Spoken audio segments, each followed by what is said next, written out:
Greetings and welcome to Step 4 Magical Schooling of the Spirit and all the difficulties and problems that can arise because this is a very difficult step to do.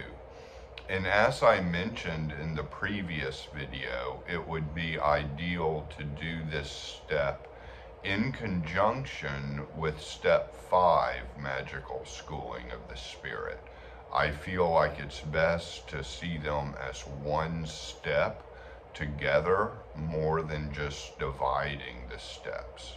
So anyways, with the displacement of consciousness into objects, Barden does not, and this is the main difficulty with this, Barden does not give a whole lot of advice about how to do it. He just kind of says, just do it, and we're left kind of in this situation where, like, how do I just do this? He's asking me to do something that just seems extremely hard, but not necessarily giving like instructions on how to go about doing that and getting your consciousness in objects, animals, and people. So my instructions are start with an object, obviously, as that's going to be easier. And you want to feel the structure of the object. It may help, actually I feel like it does help to feel the object in your hand before you do this exercise, to just feel it real good.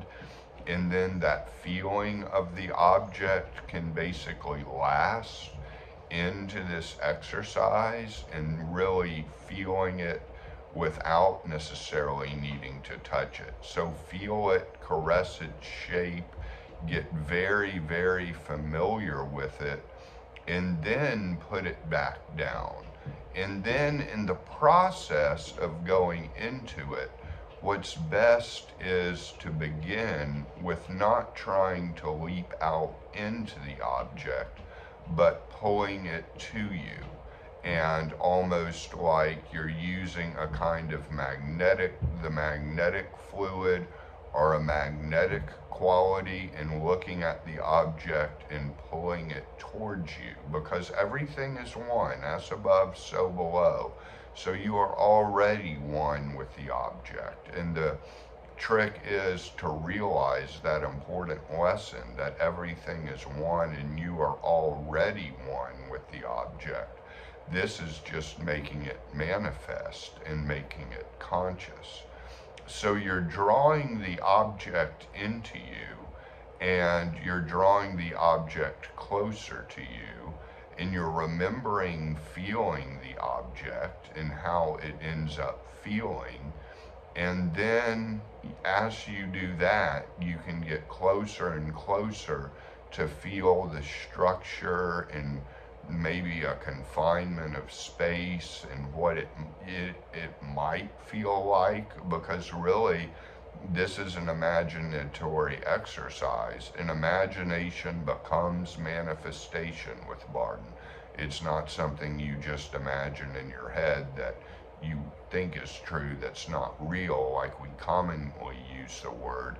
Imagination is manifestation. So it will start out in imagination. And because it starts out in imagination, it's easy to get into self-doubt that you're not doing it right. But it generally just means that you are more in the imaginative part rather than making it completely manifest.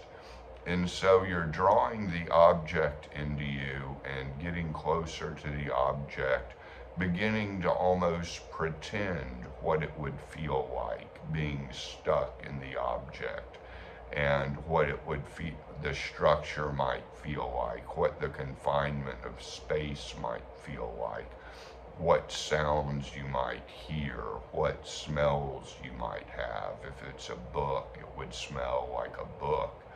And imagine all of that coming and you're still very much in your physical body at this point.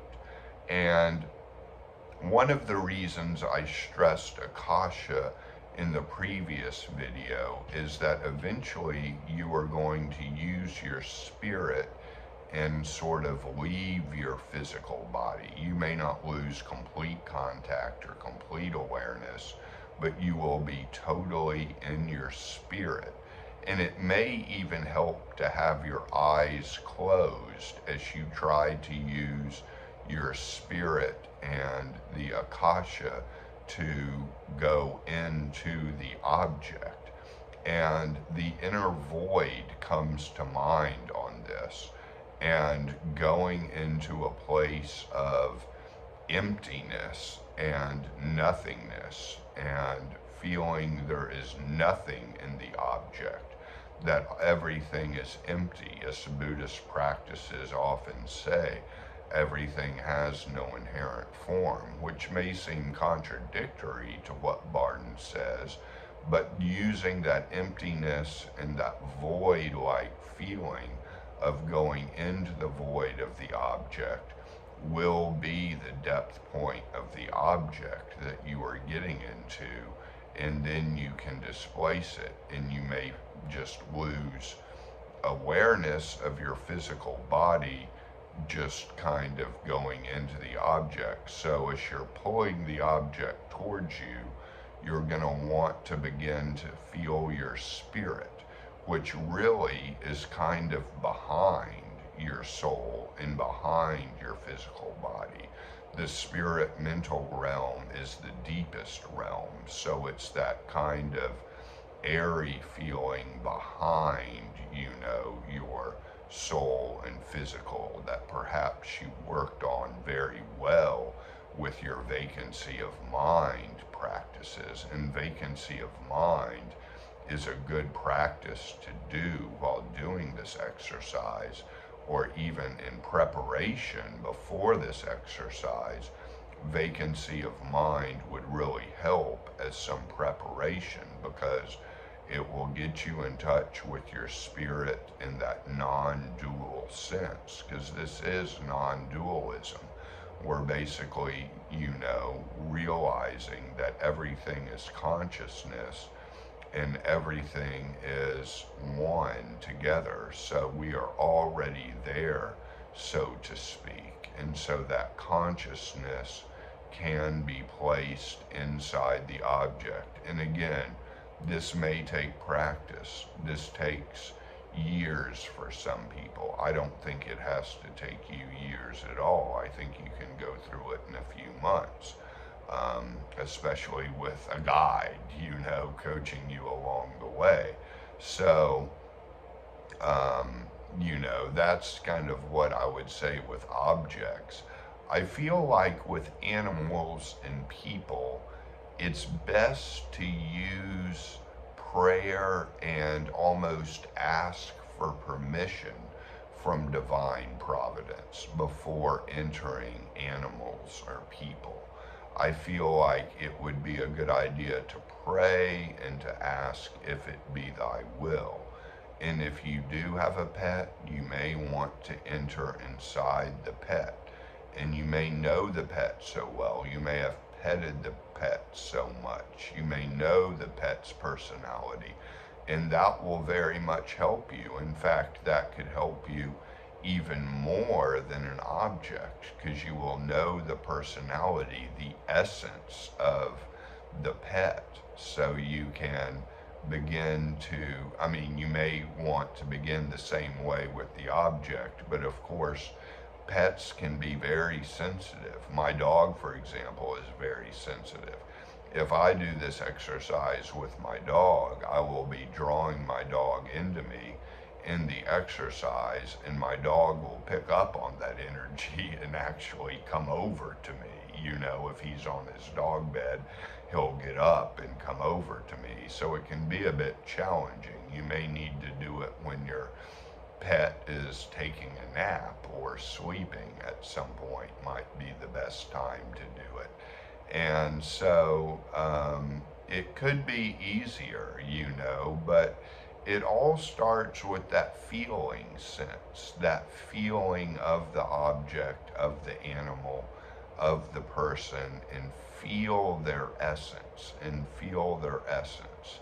and just get as close to imagining that you're inside of them as possible. And if it seems like it's just your imagination, just continue, because that's how it starts. And I feel like once you're there, you begin to basically hold the object in your mind's eye. And again, this may be done best with the eyes closed. And I'm going to talk more about this issue in some of the videos to come, and definitely in the Step 5 Schooling of the Spirit with a depth point. We will talk about this more, because it is a difficult exercise and it's challenging, and going into animals and people may not be something that feels right to you. It may not feel ethical, and that's okay. So that's all I've got on this video. I will see you on the next video, and many blessings to all of you.